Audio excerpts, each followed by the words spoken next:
anigoo ah ugaasna darshi ugaas rooble ugaas doodi waxaan maanta halkaa ka soo tagnay joojiga waxaan u soconay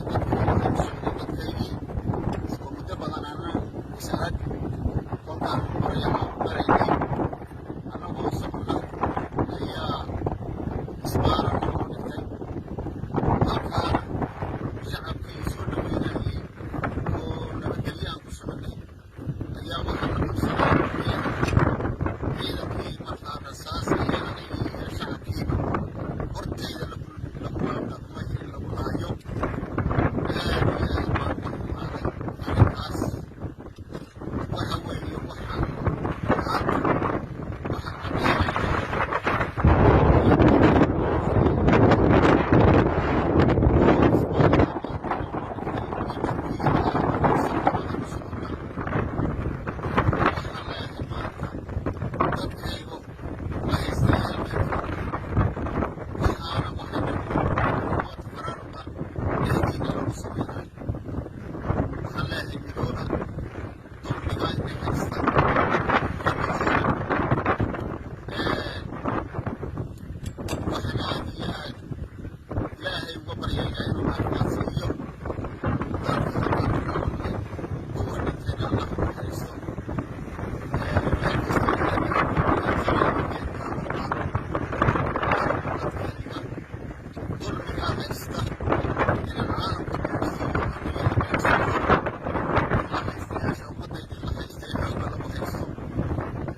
soo geli maysa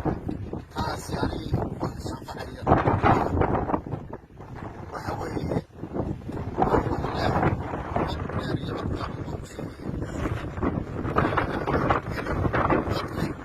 wadamiga ka midoobaan shaqalaanta dhalinyarada haysata qabiilka lagu salaynayo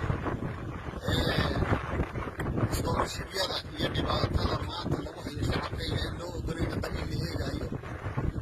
waan ogahay qabashada dadkaygu sanado badan way soo socotay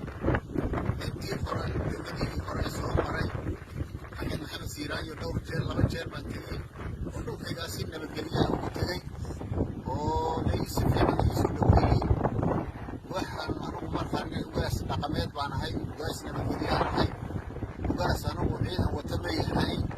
mana ihi laakiin siyaasad ayaa layla dhammay jidgooyaa laygu sameeyey